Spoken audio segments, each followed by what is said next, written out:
स्वागत है दोस्तों आप सभी का आईटीसी के एक और वीडियो में। आज के वीडियो में हम डिस्कस करने वाले हैं अपोर्शनमेंट ऑफ आईटीसी, यानी कि हम बात करेंगे section 17 of CGST act. Last video में हमने डिस्कस किया था एलिजिबिलिटी और कंडीशंस को। तो पिछला वाला वीडियो अगर आपने नहीं देखा अभी तक तो उसका लिंक आपको डिस्क्रिप्शन में मिल जाएगा, प्लस वहां पर आपको पिछले सारे वीडियोस का लिंक भी मिल जाएगा। तो आप जाकर के प्लेलिस्ट चेकआउट कर लेना आईटीसी की, आपको वहां पर सारे वीडियोस अपलोडेड मिल जाएंगे, सीक्वेंस में सारे वीडियोस अपलोडेड हैं।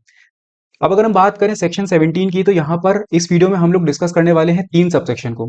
हम लोग बात करेंगे section 17 subsection 1, subsection 2 and subsection 3। इसके बाद कुछ और सबसेक्शन बच जाते हैं, तो उनको हम लोग अगले वीडियोस में कवर करेंगे।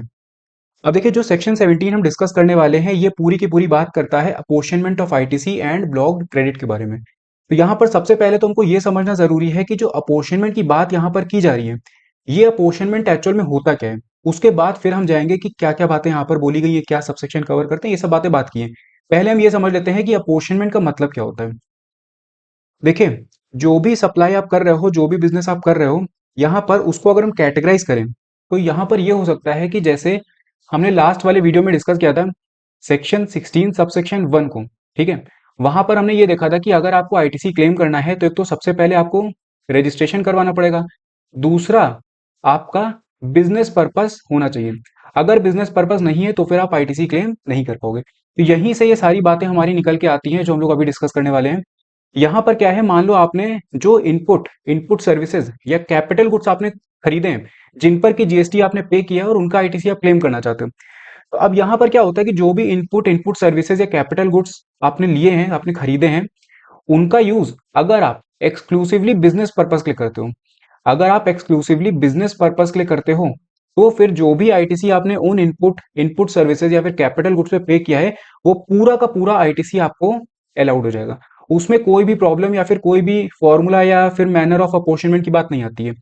दूसरा, अगर आपने उन इनपुट इनपुट सर्विसेज या फिर कैपिटल गुड्स का यूज एक्सक्लूसिवली एक्सक्लूसिवली का मतलब आप समझ रहे हो, एक्सक्लूसिवली का मतलब होता है कि पूरा का पूरा उसी पर्पस के लिए, कोई भी दूसरा अदर पर्पस नहीं है। तो exclusively for non business purpose, non business purpose का मतलब हुआ पर्सनल यूज। तो अगर आपने एक्सक्लूसिवली नॉन बिजनेस पर्पस के लिए किया है, तो फिर आपने जो भी आईटीसी उस पर पे किया है, वो आपको अलाउड नहीं होगा, आपका पूरा आईटीसी खराब हो जाएगा एक तरीके से।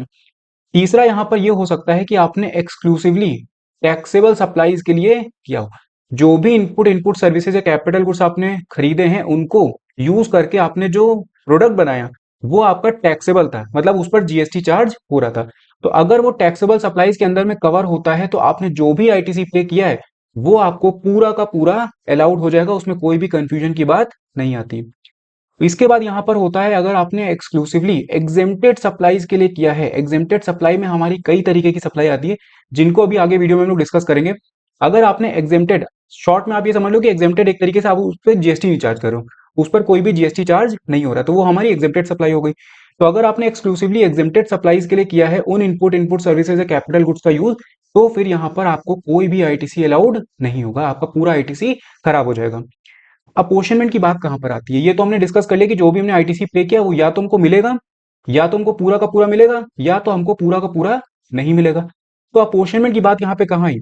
अपोर्शनमेंट की बात तब आती है जब आप मिक्स यूज कर लो। अगर जो आपने input input services capital goods लिए हैं, उनको आप बिजनेस और नॉन बिजनेस दोनों के लिए यूज कर लो।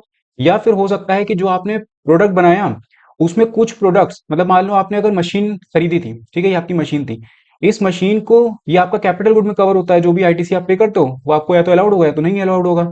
अब यहां पर क्या हुआ कि जो मशीन आपने खरीदी थी, इस मशीन से जो प्रोडक्ट आपने बनाया, कुछ प्रोडक्ट आपने टैक्सेबल सप्लाई बनाई थी, कुछ जो प्रोडक्ट है वो आपके एग्जेम्प्टेड सप्लाई के अंदर में कवर होते थे। तो आपने क्या किया, आपने यहाँ पर मिक्स यूज कर लिया इस मशीन का। तो आपने टैक्सेबल भी आप सप्लाई कर रहे हो और आप उससे एग्जेम्प्टेड सप्लाई भी कर रहे हो। या फिर जो आपने रॉ मटेरियल खरीदे थे, उनसे जो प्रोडक्ट आपने बनाया, वो आपका टैक्सेबल में भी कवर होता था, कुछ प्रोडक्ट आपने जो बनाए वो एग्जेम्प्टेड में भी कवर होते थे। तो यहाँ पर क्या हुआ, आपने मिक्स यूज कर लिया, आपने कॉमन यूज कर लिया। तो जब भी आप कॉमन यूज करते हो या मिक्स यूज करते हो आपके इनपुट इनपुट सर्विसेज या कैपिटल गुड्स का, तो वहां पर क्या होता है कि जो भी आईटीसी आपने पे किया है, जो भी आईटीसी आपने पे किया है, उस आईटीसी को आपको अपोर्शन करना पड़ता है। अपोर्शन करने का मतलब डिस्ट्रीब्यूट करना पड़ता है। डिस्ट्रीब्यूशन से आपको क्या समझ में आ रहा है? डिस्ट्रीब्यूशन का मतलब हुआ कि आपको यहां पर यह देखना पड़ेगा कि जो भी आईटीसी आपने पे किया है, जो भी आईटीसी आपने पे किया है, वो आईटीसी आपका कितना बिजनेस पर्पस के लिए जाएगा और कितना आईटीसी आपका नॉन बिजनेस पर्पस के लिए जाएगा, या फिर वो आईटीसी आपने जो पे किया है वो कितना टैक्सेबल के लिए जाएगा और कितना वो आईटीसी आपका एग्जेम्प्टेड के लिए जाएगा। तो ये जो हम लोग डिवाइड करते हैं between business, non business, taxable and exempted, ये होता है हमारा अपोर्शनमेंट। तो यहाँ पर हम इस पर्टिकुलर सबसेक्शन के अंदर में सबसे ये सेक्शन 17 के अंदर में हम ये देखते हैं कि किस तरीके से हमको अपना जो कॉमन आईटीसी है उसको अलग करना है, क्या फॉर्मूले हमें अप्लाई करने हैं, क्या प्रोसीजर को हमको फॉलो करना है, किसको इंक्लूड करना है, किसको एक्सक्लूड करना है। तो ये सारी बातें हमारी सेक्शन 17 के अंदर में कवर होती हैं। तो ये होता है हमारा पूरा का पूरा अपोर्शनमेंट ऑफ आईटीसी। अब हम ये देख लेते हैं कि हमें कौन कौन से सब सेक्शन इसके अंदर देखने को मिलते हैं। जैसे कि मैंने आपसे स्टार्टिंग में बोला कि apportionment of ITC and blocked credit. अभी ब्लॉक्ड क्रेडिट क्या होता है इसको भी समझ लेंगे। तो ये पूरा का पूरा हमारा कवर होता है under section 17 of CGST act. अब इसके अंदर हमको बेसिकली 6 सबसेक्शन देखने को मिलते हैं। Subsection 1, 2, 3, 4, 5 and 6। हर एक सबसेक्शन यहाँ पर कुछ कुछ बातें बोलता है और उसके अंदर हमें कुछ कुछ चीजें पढ़नी है। सबसेक्शन 1 की अगर हम बात करें तो ये हमें business and non business purpose के लिए अगर हमने कोई भी आईटीसी पे किया है तो उसका अपोर्शनमेंट किस तरीके से होता है वो बताता है हमें सबसेक्शन 1। सबसेक्शन 2 की अगर बात करें तो ये हमें बताता है टैक्सेबल एंड एग्जेम्प्टेड सप्लाई के बारे में। सबसेक्शन 3 की अगर हम बात करें तो ये हमें बताता है वैल्यू ऑफ एग्जेम्प्ट सप्लाई। जैसे ऊपर आपने सबसेक्शन 2 में देखा था कि एग्जेम्प्टेड सप्लाई यहाँ पर यूज किया गया है, तो ये एग्जेम्प्टेड सप्लाई की जो वैल्यू है वो आप कैसे कंप्यूट करोगे, क्योंकि अगर आपको एग्जेम्प्टेड सप्लाई नहीं पता होगी तो आप यहाँ पर अपोर्शनमेंट नहीं कर पाओगे। तो इसीलिए वैल्यू ऑफ एग्जेम्प्ट सप्लाई में क्या आता है क्या नहीं आता है वो सारी बातें हमें बताई गई हैं सबसेक्शन 3 के अंदर में।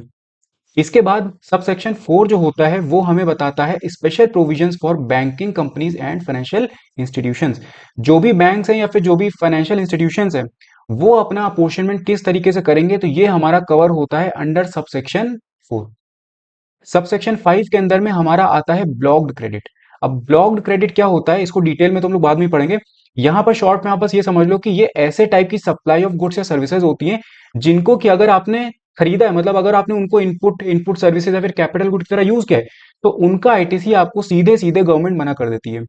ठीक है, तो इसके अंदर हमको कुछ एक लिस्ट प्रोवाइड करी गई है, अलग अलग क्लॉजेज यहाँ पर A AA, B C D इस तरीके से करके कई क्लॉजेज यहाँ पे।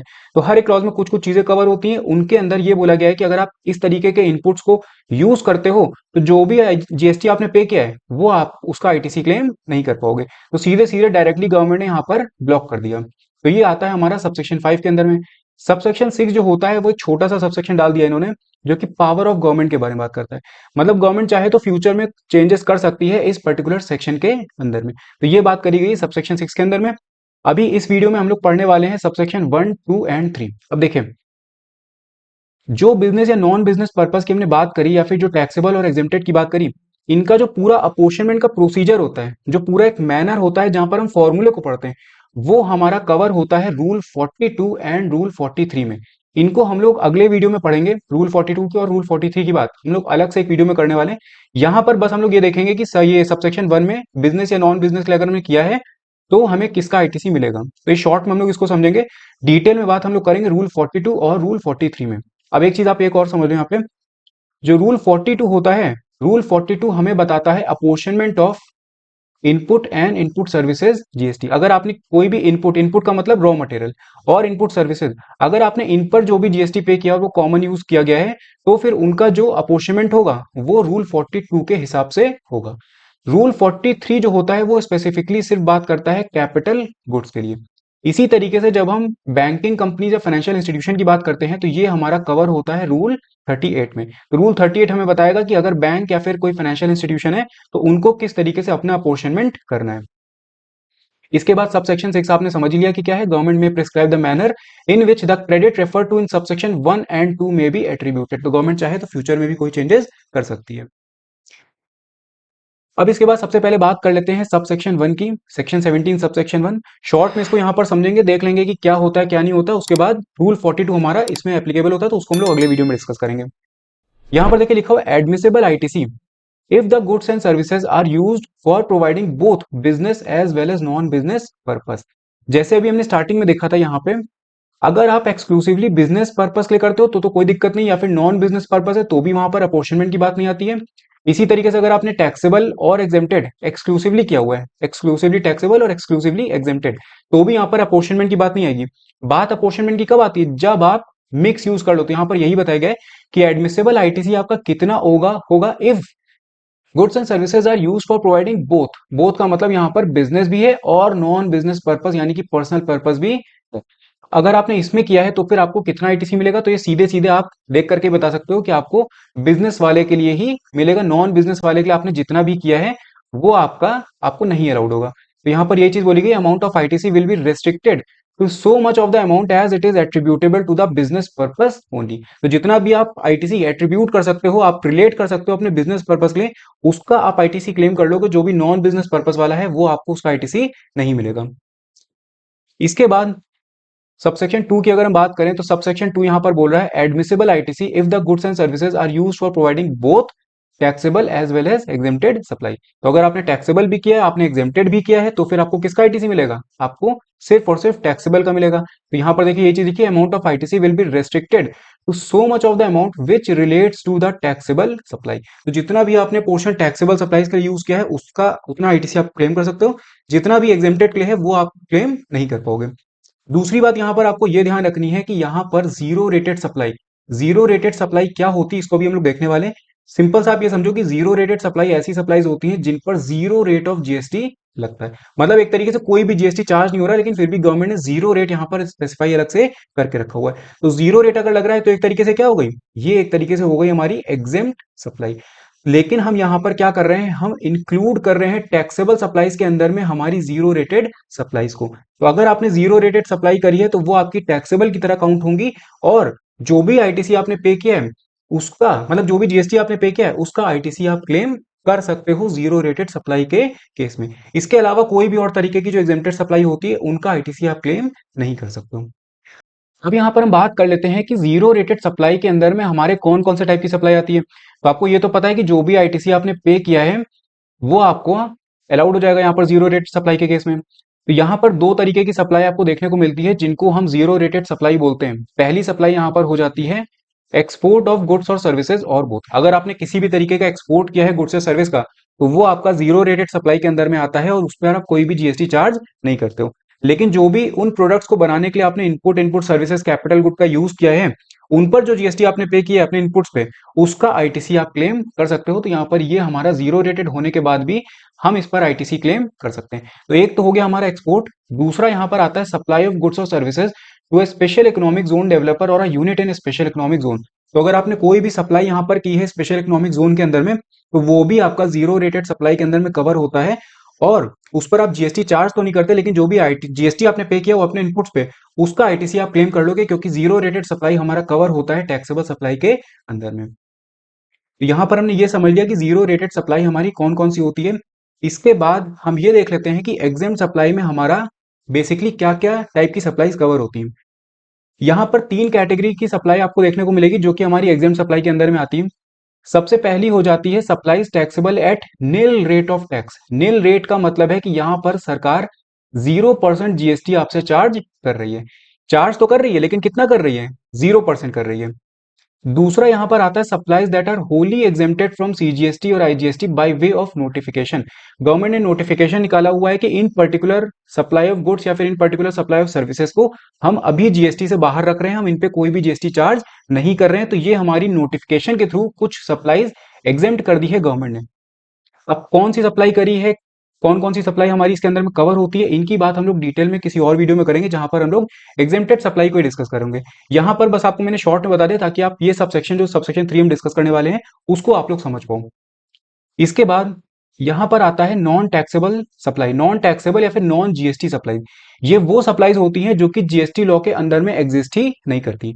जैसे मान लो सरकार ने एक पूरा वो निकाला हुआ है जीएसटी के अंदर में कौन कौन से गुड्स हमारे आते हैं और कितना रेट उन पे लगता है। कुछ गुड्स या सर्विसेज ऐसे जिन पे सरकार ने 0% लगा लिया तो ये हमारा नील रेट में आ गया। फिर सरकार ने क्या किया, एक नोटिफिकेशन निकाला और कुछ गुड्स को एग्जेम्प्ट कर दिया स्पेसिफिकली उस नोटिफिकेशन से, तो ये हमारा इस कैटेगरी में कवर हो गया। अब जो हमारे ना तो इस कैटेगरी में आते हैं ना इस कैटेगरी में आते हैं, तो एक तरीके से वो जीएसटी लॉ में एग्जिस्ट ही नहीं करते हैं, तो वो गुड्स या सर्विसेज को हम लोग बोलते हैं नॉन टैक्सेबल या फिर नॉन जीएसटी सप्लाई। एग्जाम्पल में आप देख सकते हो, alcoholic liquor for human consumption. इसको हम लोग बोलते हैं non GST non taxable supply. यहां पर क्या होता है कि जो एग्जाम सप्लाईज की हमने बात करी ये हमारी मेजर कैटेगरी होती है। इसके बाद अभी हम देखने वाले हैं कि सब सेक्शन 3 के अंदर में, जैसे सेक्शन 17 सब सेक्शन 3 के अंदर में, ये तो आपका आता ही आता है। आपका नील रेट भी आएगा एग्जाम सप्लाई के अंदर में। आपका नोटिफिकेशन के थ्रू कोई सप्लाई को अगर हटाया गया है तो वो भी आपका आएगा, या फिर नॉन टैक्सेबल सप्लाई भी आपके एग्जाम सप्लाई के अंदर में काउंट होगी। तो ये सब तो आपके एग्जाम सप्लाई होती है जिन पर आप आईटीसी क्लेम नहीं कर सकते हो। लेकिन कुछ और सप्लाईज यहाँ पर सरकार ने मेंशन करके रखी है सेक्शन 17 सबसेक्शन 3 के पर्पस के लिए, जिनको हम अभी आगे डिस्कस करने वाले हैं। उसके पहले यहां पर हम समझ लेते हैं डीम्ड एक्सपोर्ट को। देखिए अभी हमने बात करी थी कि जो हमारी जीरो रेटेड सप्लाई होती है उसके अंदर में हमारे एक्सपोर्ट्स भी कवर होते हैं। अगर हमने एक्सपोर्ट किया है तो वो एक तरीके से जीरो रेटेड सप्लाई होती है और उस पर हम आईटीसी क्लेम कर सकते हैं। अब यही एक्सपोर्ट के अंदर में हमारा क्या होता है, हमारा डीम्ड एक्सपोर्ट भी कवर होता है। तो यहां पर हम ये समझने वाले हैं कि डीम्ड एक्सपोर्ट क्या होता है एक्चुअल में। देखिए, government on the recommendation of the GST Council has notified certain supplies of goods as deemed export, where goods supplied do not leave India and payment for such supplies is received either in Indian rupees or in convertible foreign exchange if such goods are manufactured in India। समझते हैं इसको क्या है। देखिए export का मतलब क्या होता है। एक्सपोर्ट का मतलब ये होता है कि आपने गुड्स इंडिया के अंदर बनाए, उसके बाद उन गुड्स को आपने इंडिया के बाहर बेच दिया। तो ऐसे ट्रांजैक्शन को, ऐसे सप्लाई को हम लोग बोलते हैं एक्सपोर्ट, और ये हमारा जीरो रेटेड सप्लाई के अंदर में कवर हो जाता है। लेकिन अगर आपने गुड्स इंडिया के अंदर में बनाए हैं और आपके गुड्स इंडिया के बाहर नहीं जा रहे हैं, लेकिन फिर भी हम उनको क्या बोल रहे हैं, हम उनको एक्सपोर्ट बोल रहे हैं।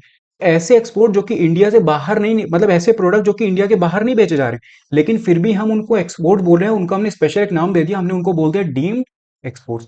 तो ये डीम्ड एक्सपोर्ट्स हमारे क्या होते हैं, ये डीम्ड एक्सपोर्ट हमारे ऐसे एक्सपोर्ट होते हैं जो कि इंडिया के बाहर नहीं जा रहे होते हैं, और इनका जो पेमेंट होता है, ये एक तरीके से आप कंडीशन समझो, इनका जो पेमेंट होता है वो इंडियन रुपीज में होता है या फिर कन्वर्टेबल फॉरेन एक्सचेंज में होता है। सबसे बड़ी कंडीशन यही है कि ये इंडिया के बाहर नहीं जा रहे हैं। अब यहां पर हमको क्या किया गया, हमको एक पूरी लिस्ट प्रोवाइड करी गई जो कि हमारे डीम्ड एक्सपोर्ट के अंदर में ट्रांजैक्शन कवर होते हैं। यहां पर आप वो लिस्ट देख सकते हैं। सबसे पहला जो हमको पॉइंट यहां पर दिया गया है वो बोला supply of goods by registered person against advance authorisation. Advance authorisation क्या होता है, इसको शॉर्ट में थोड़ा सा समझ लेते हैं ताकि आपको ये पूरे चारों पॉइंट अच्छे से समझ में आ जाए।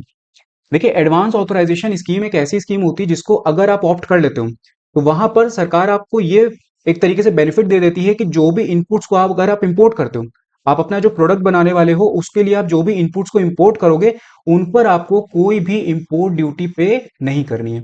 यहां पर आप देख सकते हो लिखा हुआ is a scheme, advance authorisation scheme is a scheme where import of inputs will be allowed to be made duty free. आपको कोई भी वहां पर ड्यूटी पे नहीं करनी होगी अपने इनपुट्स पे जो कि आप इंपोर्ट करो। लेकिन कंडीशन गवर्नमेंट आपके ऊपर ये लगा देती है कि आपको इन इनपुट्स को यूज करना पड़ेगा ऐसे प्रोडक्ट बनाने के लिए जिनको आप एक्सपोर्ट करने वाले हो।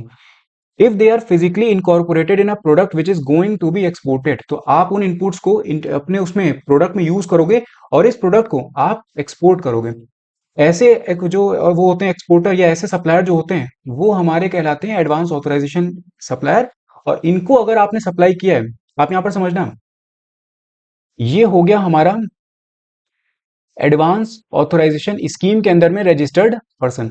इसके ऊपर सरकार ने ये लगाया हुआ है, इसने स्कीम को ऑप्ट किया तो सरकार ने बोल दिया कि जो भी इंपोर्ट ये करेगा, जो भी इंपोर्ट ये करेगा इनपुट्स का, उस पर इसको ड्यूटी नहीं देनी है, लेकिन इसको क्या करना पड़ेगा, इसको एक्सपोर्ट करना पड़ेगा उन गुड्स को। अब यहां पर क्या होता है कि मान लो ये हो आप, ये हो आप इस एक्सपोर्टर को या इस सप्लायर को गुड सप्लाई कर रहे हो, इनपुट सप्लाई कर रहे हो, तो यहां पर क्या होगा, आप इसको इनपुट जो सप्लाई करोगे वो हमारा डीम्ड एक्सपोर्ट के अंदर में कवर होगा और उस पे 0% जीएसटी चार्ज करोगे आप, क्योंकि वो जीरो रेटेड सप्लाई के अंदर में कवर हो गया। और जो भी इनपुट्स आपने इस पर्सन को बेचे हैं उन इनपुट्स को यूज करके ये आगे एक्सपोर्ट करेगा अपना फिनिश प्रोडक्ट। तो यही होता है हमारा एडवांस ऑथराइजेशन स्कीम। शॉर्ट में हमने इसको समझा है। यहां पर ये चीज बोली कि supply of goods by registered person, आप अगर किसी ऐसे सप्लायर को गुड्स बेच रहे हो जो कि एडवांस ऑथराइजेशन स्कीम को ऑप्ट किए हुए उसके अंदर रजिस्टर्ड है, तो यहां पर आपने जो भी उसको सामान बेचा है वो आपका डीम्ड एक्सपोर्ट में कवर होगा जिसपे कि आप 0% ऑफ जीएसटी चार्ज करोगे। यहां पर यही बात बोली कि supplier must be a registered person and recipient must be an advance authorisation dealer. दूसरा पॉइंट भी हमारे इसी से रिलेटेड है, supply of capital goods by a registered person against export promotion capital goods authorisation. किसी को अगर एक्सपोर्ट प्रमोशन कैपिटल गुड्स के केस में अगर मिला हुआ है तो फिर वहां पर हमारा ये सेकंड पॉइंट लग जाएगा। तीसरा यहाँ पर supply of goods by registered person to export oriented unit. अब एक्सपोर्ट ओरिएंटेड यूनिट जो होती है उनको भी सरकार इसीलिए स्टैब्लिश करती है ताकि उनका मेन काम क्या हो, उनका मेन फोकस क्या हो, वो गुड्स बना करके बाहर उसको एक्सपोर्ट करे ताकि हम फॉरेन एक्सचेंज वहां से अर्न कर पाए। तो अगर आपने किसी एक्सपोर्ट ओरिएंटेड यूनिट को सप्लाई किया है तो जो भी सप्लाई आपने किया हुआ है वो आपका डीम्ड एक्सपोर्ट के अंदर में कवर होगा। अब अगर आप यहाँ पर देखोगे तो आप क्या कर रहे हो, आप इंडिया के अंदर में सप्लाई कर रहे हो। आपने एडवांस ऑथराइजेशन डीलर को जो सप्लाई किया वो भी आपने इंडिया के अंदर में सप्लाई किया। आपने export promotion capital good authorisation dealer को अगर सप्लाई किया तो वो भी आपने इंडिया के अंदर में किया।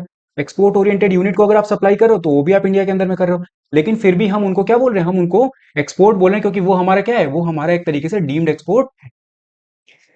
इसके बाद फोर्थ पॉइंट हमारा बोला supply of gold by a bank और public sector undertaking against advance authorisation. तो ये भी हमारा इसी पॉइंट के अंदर में कवर हो जाता है।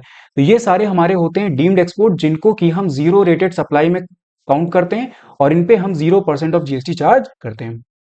इसके बाद अब लास्ट में हम डिस्कस करेंगे हमारा sub section 3। Section 17 sub section 3 यहाँ पर बात करता है determination of the value of exempt supply. अभी थोड़ी देर पहले हमने डिस्कस किया था कि एग्जेम्प्ट सप्लाई के अंदर में हमारी 3 टाइप की सप्लाई आती है। एक तो नील रेटेड, दूसरा यहाँ पर आता है जिनको हमने नोटिफिकेशन से एग्जेम्प्ट किया हुआ है, और तीसरा आता है नॉन टैक्सेबल सप्लाई। तो ये 3 कैटेगरी ऑफ सप्लाई तो होती है, लेकिन इसके अलावा भी कुछ और ऐसी सप्लाई होती है जिनको हम एग्जेम्प्ट सप्लाई कंसीडर करेंगे सेक्शन 17 के लिए।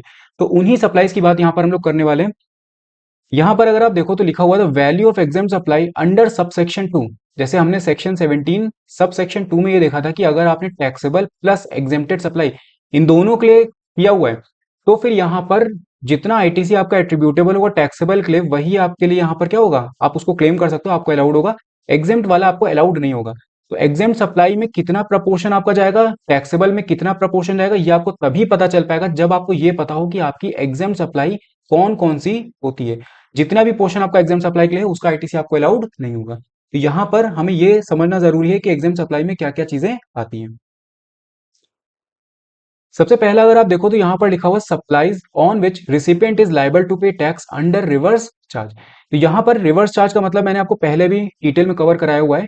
शॉर्ट में अगर आपको उसको समझाऊं तो रिवर्स चार्ज ऐसा एक मैकेनिज्म होता है जहां पर रिसिपिएंट सप्लायर के बिहाफ पे जीएसटी का पेमेंट करता है गवर्नमेंट को। नॉर्मली सप्लायर करता है लेकिन यहाँ पर रिसिपिएंट पे करता है जीएसटी इसके सप्लायर के बिहाफ पे गवर्नमेंट को। तो यहाँ पर क्या होता है कि जैसे मान लो ये एक पर्सन है, ठीक है, और ये एक दूसरा हमारा पर्सन हो गया, ये हो गया सप्लायर और ये हो गया रिसिपिएंट। अगर रिवर्स चार्ज लग रहा है यहाँ पे तो रिवर्स चार्ज में क्या होगा कि इसने सप्लाई किया इसको, अब जितना भी जीएसटी है वो जीएसटी इसको सप्लायर को ना पे करके, रिसिपिएंट मतलब सप्लायर को ना पे करके वो डायरेक्टली क्या करेगा, वो डायरेक्टली जीएसटी गवर्नमेंट को पे कर देगा। तो यानी कि जो सप्लायर है इस सप्लायर ने कोई भी जीएसटी चार्ज नहीं किया इस रिसिपिएंट से।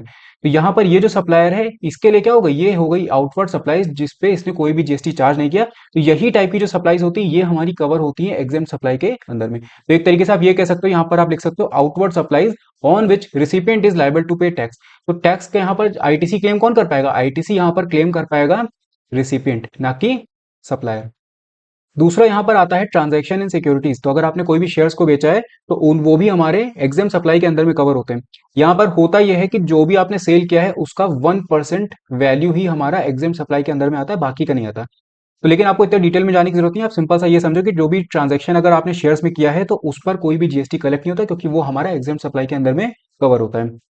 तीसरा यहाँ पर आता है सेल ऑफ लैंड। अगर आपने कोई भी जमीन बेची है या फिर खरीदी है तो उस पर भी जीएसटी हमारा चार्ज नहीं होगा, वो भी एग्जेम्प्ट सप्लाई के अंदर में कवर होता है। इसके बाद आता है फोर्थ पॉइंट जो कि बोला है सेल ऑफ बिल्डिंग। अगर आपने कोई भी बिल्डिंग बेची है, मान लो आप बिल्डर हो, आप कोई भी बिल्डिंग बेचो तो वहां पर भी हमारा जीएसटी चार्ज नहीं होगा क्योंकि वो भी एग्जेम्प्ट सप्लाई के अंदर में कवर होता है। यहां पर बात आपको क्या ध्यान रखनी है ये देखिए, subject to para 5B of schedule 2। Schedule 2 हमारा यहाँ पर क्या बोलता है इसको समझ लेते हैं। शेड्यूल 2 बात करता है ऐसी सप्लाईज की जिनको हम सप्लाई ऑफ गुड्स बोलते हैं और सप्लाई ऑफ सर्विस बोलते हैं। तो एक तरीके से इसने क्लासिफाई कर दिया कि कौन कौन सी सप्लाई को आप सप्लाई ऑफ गुड्स बोलोगे, कौन कौन सी सप्लाईज को आप सप्लाई ऑफ सर्विस बोलोगे। तो सिंपल से आपने ये समझ लिया कि शेड्यूल 2 आपको इस बारे में बताता है। अब यहाँ पर क्या है कि शेड्यूल 2 का जो पैरा 5B है उसमें हमें कुछ कंडीशन दी गई है। वो कंडीशन को एक बार देख लेते हैं, उसके बाद फिर हम लोग इस पॉइंट पे आएंगे। देखिए ये है हमारे शेड्यूल 2 का पैरा 5 का कटआउट। यहाँ पर लिखा हुआ सप्लाई ऑफ सर्विस, और सप्लाई ऑफ सर्विस यहाँ पर अगर पार्ट बी आप देखोगे क्लॉज बी तो ये बोल रहा है construction of a complex building civil structure और a part thereof including a complex और a building intended for sale to a buyer wholly और पार्टली तो ये जो पार्ट हमारा है ये हमारा कवर होता है सप्लाई ऑफ सर्विस के अंदर में। अब अगर ये सप्लाई ऑफ सर्विस के अंदर में कवर हुआ तो इसका मतलब यहां पर क्या लग जाएगा, यहां पर लग जाएगा जीएसटी। ठीक है, सप्लाई ऑफ सर्विस के अंदर में कवर हुआ, यहां पर लग गया जीएसटी। और अगर जीएसटी लग गया तो फिर क्या ये हमारी एग्जाम सप्लाई हुई? तब फिर ये हमारी एग्जाम सप्लाई नहीं होगी। लेकिन यहाँ पॉइंट 4 के अंदर में क्या इन्होंने बोला है, इन्होंने ये बोला है कि subject to para 5B of schedule 2 where consideration is received after completion certificate or first occupation whichever is earlier। तो देखो मान लो अगर ये बिल्डिंग है, ठीक है, ये बिल्डर है हमारा। अब ये बिल्डर ने क्या किया, बिल्डिंग अभी बनी रही थी, अभी कंप्लीट नहीं हुई थी, और कंप्लीट अगर नहीं हुई है तो इसका मतलब कंप्लीशन सर्टिफिकेट भी नहीं मिला होगा। तो अगर बिल्डिंग बन रही है, अभी कंस्ट्रक्शन के प्रोसेस में है, और इसने बनते टाइम ही इस बिल्डिंग को सेल कर दिया किसी दूसरे पर्सन को, सेल कर दिया किसी दूसरे पर्सन को, तो जो भी इसने कंसिडरेशन यहाँ पर रिसीव करी है, अब सब ये रिसिपेंट क्या करेगा, जिसने खरीदा वो क्या करेगा, पैसा देगा इसको। तो जो भी कंसिडरेशन ये बिल्डर रिसीव करेगा, इस कंसिडरेशन में जीएसटी भी वो चार्ज करेगा।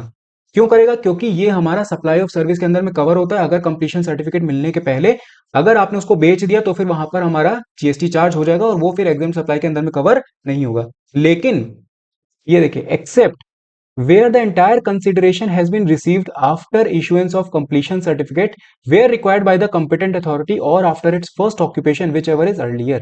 तो अगर आपने ये वाला पार्ट कर दिया, मतलब एक बार बिल्डिंग बनकर के तैयार हो गई, उसका कंप्लीशन सर्टिफिकेट मिल गया या फिर ऑक्यूपेशन हो गई वहां पे, ठीक है, मतलब कोई रहने आ गया, तो उसके बाद अगर आप उसको बेचते हो तो फिर वहां पर आप जीएसटी उससे चार्ज नहीं कर सकते, फिर वो हमारा एग्जाम सप्लाई के अंदर में कवर हो जाता है।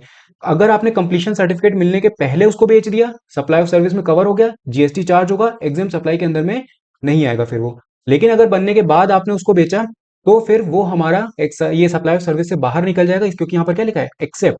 अगर आपने उसको बनने के बाद बेचा तो फिर वो सप्लाई ऑफ सर्विस में कवर नहीं होगा, जीएसटी उस पर चार्ज नहीं होगा, और फिर वो हमारा एग्जाम सप्लाई के अंदर में आ जाएगा। तो यही बात यहां पर बोली गई है, देखिए, where consideration is received after completion certificate और first occupation whichever is earlier. तो अगर आपने ये वाला काम किया है तो फिर वो आपका एग्जाम सप्लाई के अंदर में कवर होगा, उस पर जीएसटी आप चार्ज नहीं करोगे। इसके बाद लास्ट में एक और पॉइंट बचता है, इसको ही पढ़ लेते हैं। यहां पर अगर आप देखो तो लिखा है for the purpose of this subsection, यानी कि subsection 3, the value of exempt supply shall not include the value of any activities or transaction as mentioned in schedule 3 except those listed in the said schedules paragraph 5। देखिए, schedule 2 में हमने क्या देखा था, schedule 2 में हमने ये देखा था कि ये हमें उन सप्लाईज के बारे में बताता है जिनको हम सप्लाई ऑफ गुड्स बोल सकते हैं, या फिर हम उन्हें सप्लाई ऑफ सर्विस बोल सकते हैं। ठीक है, शेड्यूल 3 में अगर आप देखोगे तो शेड्यूल 3 हमें उन एक्टिविटीज या फिर ट्रांजैक्शन के बारे में बताता है जिनको ना तो आप सप्लाई ऑफ गुड्स कंसीडर करोगे, ना ही आप सप्लाई ऑफ सर्विस कंसीडर करोगे। और ये करने का मतलब ये होता है कि आप इन पे जीएसटी भी फिर चार्ज नहीं करते हो, जब आप ना तो उनको सप्लाई ऑफ गुड्स मान रहे हो, ना ही आप उनको सप्लाई ऑफ सर्विस मान रहे हो। तो अगर आप उनको ना तो गुड्स ना तो सप्लाई ऑफ सर्विस मान रहे हो तो आप उन पे जीएसटी भी चार्ज नहीं करोगे। तो जीएसटी अगर आप चार्ज नहीं कर रहे हो तो क्या हमारे शेड्यूल 3 की जो आइटम्स हैं वो एग्जाम सप्लाई में कवर हो गई? अगर हम सबसेक्शन 3 में देखें तो एग्जाम सप्लाई में हम उनको शेड्यूल 3 के जो आइटम्स हैं उनको नहीं मानते, तो हम उनको एग्जाम सप्लाई की डेफिनेशन के अंदर में कवर नहीं करेंगे यहां पर सबसेक्शन 3 के अंदर में। लेकिन शेड्यूल 3 के अंदर में जो पैराग्राफ 5 दिया हुआ है, शेड्यूल 3 के अंदर में जो पैराग्राफ 5 हमको दिया गया है, सिर्फ उसी को हम लोग एग्जाम सप्लाई के अंदर में कंसिडर करेंगे। क्या क्या चीजें दी गई है पैराग्राफ 5 के अंदर में? सेल ऑफ लैंड, तो अभी हमने देखा था पीछे, यहां पर जो सेल ऑफ लैंड होता है वो हमारा एग्जाम सप्लाई के अंदर में इंक्लूड होता है। दूसरा यहां पर दिया हुआ है subject to clause 1 of paragraph 5 of schedule 2 sale of building. अगर हमने अभी पिछले देखा था, यहां पर याद है आपको, शेड्यूल 2 जब हमने डिस्कस किया था, तो यहां पर क्या था कि बिल्डिंग अगर बन चुकी है, ऑक्यूपेशन सर्टिफिकेट या फिर मान लो फर्स्ट ऑक्यूपेशन हो गई या फिर कंप्लीशन सर्टिफिकेट उसका मिल गया है, तो इसके बाद अगर बिल्डिंग को बेचा जाता है तो वहां पर जो भी कंसिडरेशन रिसीव की जाएगी उस पर कोई भी जीएसटी चार्ज नहीं होगा, क्योंकि वो हमारा एग्जाम सप्लाई के अंदर में कवर हो जाता है। अगर बनने के टाइम पे ही आपने उसको बेच दिया, आपको सर्टिफिकेट नहीं मिला है कंप्लीशन का, तब फिर आपका जीएसटी चार्ज होता है, तब वो एग्जाम सप्लाई में नहीं आता है। तो यही बात यहां पर बोली गई है, जो पैराग्राफ 5 है हमारा वो शेड्यूल 2 से ही एक तरीके से रिलेटेड है। तो ये बोला है सेल ऑफ लैंड अगर आपने किया है तो वो आपका एग्जाम सप्लाई में चला जाएगा। अगर आपने बिल्डिंग जो बनने के बाद अगर आपने बेची है तो वो भी आपका एग्जाम सप्लाई के अंदर में कवर होगा, और वहां पर जीएसटी चार्ज आप नहीं करोगे। तो यही है कि शेड्यूल 3 के जितने भी आइटम है उनको आप इंक्लूड नहीं कर रहे हो एग्जाम सप्लाई में, लेकिन सिर्फ आप सेल ऑफ लैंड और सेल ऑफ बिल्डिंग को इंक्लूड करोगे subject to paragraph 5 of clause 3। तो ये आपको यहाँ पर ध्यान रखना पड़ेगा। तो यहां पर हमने डिस्कस कर लिया है section 17 subsection 1, subsection 2 and subsection 3। Questions को अभी हम लोग डिस्कस नहीं कर रहे, क्वेश्चंस को हम लोग तब डिस्कस करेंगे जब हम लोग बात करेंगे रूल 42 और रूल 43 की। पूरे वीडियो में कहीं पर आपको कोई भी डाउट हुआ हो तो आप कमेंट करके मुझसे पूछ सकते हो। बाकी अगर आपको वीडियो पसंद आया हो तो उसको लाइक कर दीजिएगा, साथ में चैनल को सब्सक्राइब करना मत भूलिएगा। मैं मिलता हूं आपसे नेक्स्ट वीडियो में। Thank you.